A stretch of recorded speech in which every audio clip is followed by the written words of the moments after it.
안녕하세요. 이상튜브입니다. 말레이시아 언론들은 지난 21일에 말레이시아 공군이 추진 중인 경전투기 입찰의 승자는 FA-50이라고 보도했지만 입찰에서 패한 다른 후보가 말레이시아 공군의 평가 과정이 불공평하다고 호소하고 있어 정식 발표까지 한바탕 홍역을 치를 수도 있습니다. 말레이시아 공군이 진행하고 있는 경전투기 입찰은 영국 호크기 및 MB339CM의 갱신과 퇴역한 미그-29의 구멍을 메우겠다는 두 가지 목적이 있습니다. 말레이시아는 조달할 경전투기의 시야회 전투 능력과 공중급유 능력, 초음속 비행과 국산화 비율 30% 등을 요구하고 있습니다. 말레이시아의 경전투기 도입 사업에는 인도의 테자스 마크 1A와 러시아의 미그-35, 한국의 FA-50과 이탈리아 M346FA, 중국 JF-17과 터키 휴르젯 등 6개사가 이름을 올렸지만 최종 선발에 남은 것은 JF-17과 FA-50 및 테자스 마크 1A로 알려졌습니다. 테자스 마크 1A를 제안한 힌두스탄 항공은 테자스 마크 1A가 말레이시아의 경전투기 도입 사업에서 유력 후보로 떠오르면서 조달을 위한 협상이 진행되고 있으며 인도의 마크 1A는 말레이시아가 원하는 모든 것을 커버하고 예산 요건을 충족한 유일한 경전투기라고 말했습니다. 게다가 인도가 말레이시아에 제안한 제안서에는 러시아제 수호이 30MKM의 유지보수 시설 제공도 포함하고 있습니다. 말레이시아가 보유한 수호기 전투기까지 유지보수를 제안한 것은 러시아 이외의 나라에서 수호이기를 지원할 수 있는 것은 인도뿐이라고 말하고 있는 것입니다. 인도는 말레이시아에 이런 파격적인 제안을 하고 나서 정치적 변화가 없는 한 도입 협상은 마무리될 것이라고 지난 7월에 인도 언론들은 밝혔습니다. 하지만 인도의 바람과는 다르게 말레이시아 언론들은 이번 입찰의 승자가 한국의 FA-50이라고 주장해왔습니다. 말레이시아의 더 엣지마켓지는 한국항공우주산업의 현지 파트너에게 문의해 FA-50 블록 20의 입찰 성공이 긍정적이라고 확인했다라고 밝히며 이들은 물리적 평가가 끝나고 정식 발표를 기다리는 중이라고 보도했습니다. 또한 다른 입찰 후보의 현지 파트너는 말레이시아 국방부로부터 서면으로 입찰 불성립 통보를 받은 곳도 있다고 보도했으며 말레이시아의 히샴딘 국방장관도 지난 10월 말에 LCA 조달에 대해 입찰업체와의 가격 협상이 완료되었다고 말하며 체결할 계약 내용을 승인하는 재무부의 결정을 기다리고 있다고 밝혔습니다. 말레이시아 공군은 또한 최종 후보로 거론된 3개의 기종 중 한국을 방문해 FA-50의 제조 공장만을 방문했고 국내 언론에서도 말레이시아 공군이 FA-50을 선택했을 가능성이 높다라고 밝혔습니다. 하지만 말레이시아의 엣지는 입찰에서 FA-50에 패배한 후보 중 하나가 평가 프로세스가 불공평하다고 호소해 말레이시아 부패방지위원회의 수사가 시작됐다고 보도했습니다. 불만을 제기한 입찰자들은 어떤 입찰자의 제안이 경전투기의 요구사항을 충족하지 못했지만 특혜를 받았다고 주장했기 때문에 불만을 제기한 입찰자는 그동안 수주를 자신만만했던 인도의 힌두스탄 항공기일 가능성이 높다라고 지적하고 있습니다. 이 문제에 정통한 인도 관계자도 각 입찰자에 대한 평가 프로세스가 불투명해지는 이러한 방식을 선호한다면 공개 입찰이 아닌 임의의 상대방과 직접 협상을 하면 됩니다. 공개 입찰을 하는 이유는 형평성을 보장해 입찰자들에게 경쟁을 유도하고 최고의 가성비를 얻기 위해서라고 지적했으며 말레이시아 공군의 첫 국제 공개 입찰은 불완전한 것으로 보여주기식 입찰은 향후 입찰에 악영향을 미칩니다. 즉 공평한 평가와 결과에 따른 채용이 보장되지 않는다면 향후 입찰에 참여할 기업은 없어진다는 의미라고 경고했습니다. 하지만 말레이시아의 경전투기 도입 사업의 평가 프로세스가 정말로 불공평했는지 또한 공평했다고 해도 테자스 마크 1A가 승리할 수 있었는지는 의문입니다.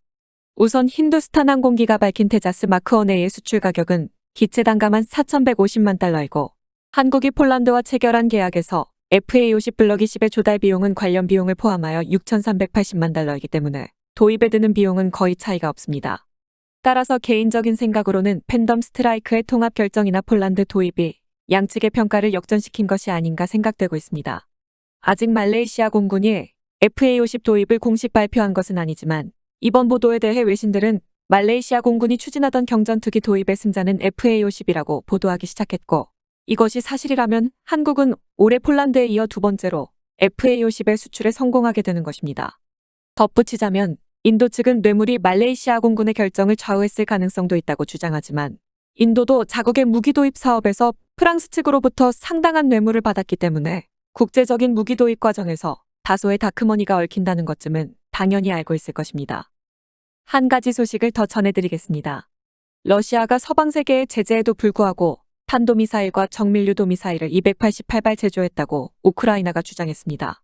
우크라이나의 레즈니코프 국방장관은 러시아군의 탄도미사일 및 정밀유도 미사일에 대한 비축량과 러시아가 2월 23일 이후에 생산한 미사일의 양을 공개하고 서방 세계의 제재에도 불구하고 러시아는 이스칸데르와 칼리브르 KH-101을 모두 288발이나 생산했다라고 밝혔습니다. 러시아군의 탄도미사일과 정밀유도 미사일 비축량에 대해 우크라이나 국방부 정보총국은 지난 8월 말에 침공전과 비교해 45% 이하로 줄었다고 언급했고, 레즈니코프 국방장관도 지난 10월에 침공전과 비교해 3분의 1 이하 1844발에서 609발로 러시아의 미사일 비축량이 떨어졌다고 주장했습니다. 그동안 미국을 포함한 서방 세계는 서방의 제재로 미사일을 제조하기 어려워 러시아군의 미사일 비축량은 모두 소진될 것이라고 거듭 주장해왔습니다.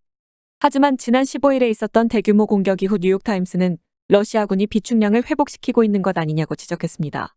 러시아군이 지난 15일에 실시한 미사일 공격은 100발 이상이었으며, 이번 미사일 공격은 사상 최대 규모로 우크라이나군은 칼리브르와 KH-101, KH-55와 KH-59 총 77발과 이란제 무인기인 샤흐드 136열대, 러시아제 무인기인 오리온과 오를란테는 한 대씩 격추했다고 밝혔습니다. 하지만 우크라이나를 공격했던 것은 값싼 이란산 무인기가 아니라 비축량이 급감하고 있다고 주장했던 정밀유도 무기가 대량 사용되고 있어 러시아에는 서방에서 수입한 마이크로칩 비축량이 있어 미사일 생산량을 끌어올리고 있을 가능성이 높습니다. 이어 뉴욕타임스는 제인스의 분석을 인용해 러시아는 크림반도를 강제적으로 합병하여 서방 국가들과의 관계 악화를 겪었기 때문에 우크라이나 침공에 대비해 수년 전부터 정밀유도 무기 제조에 필요한 마이크로칩과 컴포넌트를 비축했을 가능성이 매우 높다라고 분석했습니다. 이어 러시아 경제는 이미 전시체제로 전환되어 3교 대체제의 풀조업에 들어갔기 때문에 서방 세계가 상상했던 것보다 더 많은 무기가 생산되고 있다고 지적했습니다. 실제로 우크라이나에서 격추된 미사일 잔해에서는 과거에 제조된 비축뿐이 아닌 새롭게 제조된 미사일이 사용되고 있다고 결론을 지었으며, 이것은 러시아가 이전에 제조했던 정밀유도 무기 비축량이 급속히 감소하고 있다는 증거라는 주장도 있지만, 마이크로칩이나 부품 비축이 있다는 전제라면 신규 생산이 궤도에 올라 전선에 공급되기 시작한 것으로도 해석할 수 있어 매우 흥미롭습니다. 다만 러시아군의 주요 탄도미사일이나 정밀유도 미사일 비축량은 추측에 불과하고, 뉴욕타임즈가 지적한 근거도 영국의 방위산업 전문 매체인 제인스의 분석을 인용한 것이어서 검증된 것은 아닙니다. 하지만 이번 레즈니코프 우크라이나 국방장관은 러시아군의 주요 탄도미사일과 정밀유도 미사일 비축량에 더해 2월 23일 이후 생산된 러시아의 미사일 수량을 22일에 공개한 것입니다. 주목할 만한 것은 2월 23일 이후에 생산된 러시아의 탄도미사일과 정밀유도 미사일의 양이며, 개인적인 생각을 말하자면 우크라이나에서의 소모분을 감당할 수 있을 정도는 아니더라도 생산량은 많다고 느끼고 있습니다.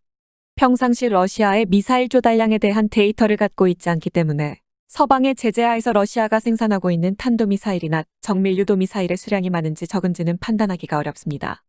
하지만 2022년에 미군이 조달한 토마호크의 수가 154발이었음을 감안하면 9개월간 칼리브르를 120발 생산했다는 것은 꽤 대단하다고 봐도 무방할 것입니다. 애시당초 복잡하고 비싼 탄도미사일과 정밀유도 미사일을 한 달 만에 수백 발씩 제조하는 것은 어느 나라도 불가능하고, 서방 세계의 제재 영향을 받는 가운데 이스칸데르와 칼리브르 KH-101을 총 288발이나 제조할 수 있다는 것은 러시아가 그동안 마이크로칩과 주요 컴포넌트를 비축해왔다는 뜻으로 해석될 수 있습니다.